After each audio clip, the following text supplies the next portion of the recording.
ಕಾಲಮಿತಿಯಲ್ಲಿ ಈ ಜಿಲ್ಲೆಗಳಿಗೆ ನೀರು ಹರಿಸಲು ಸರ್ಕಾರ ಕ್ರಮ ಕೈಗೊಳ್ಳುವುದು. ಅದಕ್ಕೆ ಉತ್ತರ ಒದಗಿಸಿದ್ದಾರೆ ಸನ್ಮಾನ್ಯ ಸಭಾಧ್ಯಕ್ಷರೇ.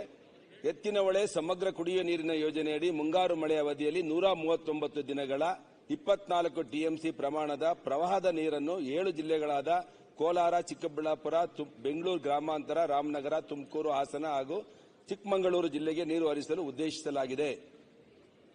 ಈ ಯೋಜನೆಯನ್ನು ಪೂರ್ಣಗೊಳಿಸಲು ಕೆಳಕಂಡಂತೆ ವರ್ಷವಾರು ಗುರಿಯನ್ನು ಹಮ್ಮಿಕೊಂಡಿರುತ್ತದೆ. ಯೋಜನೆಯಡಿ ಎಲ್ಲಾ ಲಿಫ್ಟ್ ಕಾಮಗಾರಿಗಳನ್ನು ಪೂರ್ಣಗೊಳಿಸಿ 7 ವಿಯರ್ಗಳಿಂದ ಜುಲೈ 2024ರ ಅಂತ್ಯಕ್ಕೆ ನೀರನ್ನೆತ್ತಿ ಪ್ರಾಯೋಗಿಕವಾಗಿ ಚಾಲನೆಗೊಳಿಸಿ ಗುರುತ್ವ ಕಾಲುವೆಯ ಸರಪಳಿ 42 ಕಿಲೋಮೀಟರ್ವರೆಗೆ ಹರಿಸಲು ಉದ್ದೇಶಿಸಲಾಗಿದೆ. ಮಾನ್ಯ ಸಭಾಧ್ಯಕ್ಷರೇ,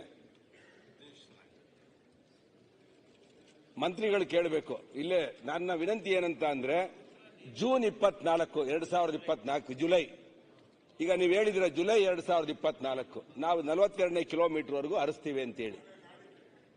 ಅಂದ್ರೆ ಇನ್ನ ನಮಗೆ ಕೇವಲ ಇನ್ನ 7 ದಿವಸ ಬಾಕಿ ಉಳಿದಿದೆ. ನಿಮ್ಮ ಅಧಿಕಾರಿಗಳೇ ಹೇಳಿದ್ದಾರೆ ನಾವು ಹರಿಸ್ತೀವಿ ಜುಲೈ ಎಂಡ್ ಒಳಗಡೆ. ಹರಿಸ್ತೀರಾ? ಯಾಕೆಂದ್ರೆ ಇದು ಹೌಸು ಇದೆ. ಅಂದ್ರೆ ಇಲ್ಲಿ 6 ಕೋಟಿ ಜನ, ಕರ್ನಾಟಕದ ಜನ ನಾವು ಕೇಳುವಂತ ಪ್ರಶ್ನೆಗಳನ್ನ ಗಮನ ಇಟ್ಟು ನೋಡ್ತಿರ್ತಾರೆ. ಆದ್ರೆ ನೀವು ಏನು 7 ಕೋಟಿ ಜನ ನೀವು ಏನು ಉತ್ತರ ಕೊಡ್ತೀರಾ ಅನ್ನೋದು ಬಹಳ ಮುಖ್ಯವಾಗಿರುತ್ತೆ, ಗಂಭೀರವಾಗಿರುತ್ತೆ. ನಾನು ನಿಮ್ಮನ್ನ ಬಹಳ ಸೀರಿಯಸ್ ಆಗಿರುವಂತ ಮಂತ್ರಿ, ನುಡಿದಂತೆ ನಡೆಯುವಂತ ಮಂತ್ರಿ ಅಂತ ನಾನು ಅನ್ಕೊಂಡಿದ್ದೇನೆ. ಅದರಿಂದ ನೀವು ಸ್ಪಷ್ಟವಾಗಿ ನಿಮ್ಮ ಅಧಿಕಾರಿಗಳು ಏನೋ ಬರೆದು ಹಾಕ್ಬಿಟ್ರೆ ಅದನ್ನ ನಮ್ಮನ್ನ ಮತ್ತೆ ಅಲ್ಲಿ ಜಿಲ್ಲೆಯ ಜನಗಳನ್ನ ಕಸಿವಿಸಿ ಆಗಬಾರದು.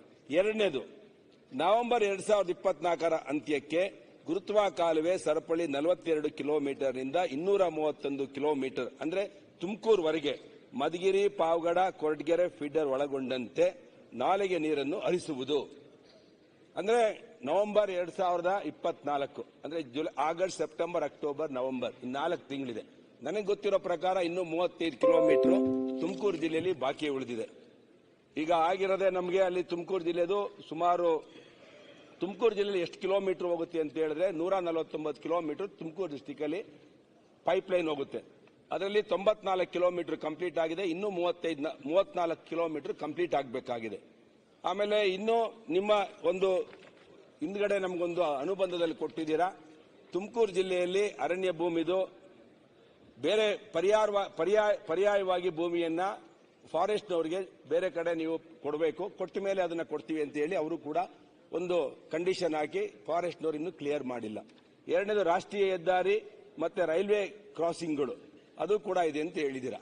ಆದ್ರೆ ನಿಮ್ಮ ಅಧಿಕಾರಿಗಳು ಮಾತ್ರ ಧೈರ್ಯವಾಗಿ ನಾವು ಎದೆ ಎತ್ತಿ ಹೇಳ್ಬೋದು. ತುಮಕೂರಲ್ಲಿ ಹೋದ ತಕ್ಷಣ ನಾವು ಒಂದು ಪ್ರೆಸ್ ಮೀಟ್ ಮಾಡಿ ಹೇಳ್ತೇವೆ, ನಮಗೆ ಹೇಮಾವತಿ ನೀರನ್ನ ನಮ್ಮ ಮಂತ್ರಿಗಳು ಮತ್ತೆ ಸರ್ಕಾರ ಉತ್ತರ ಕೊಟ್ಟಿದೆ.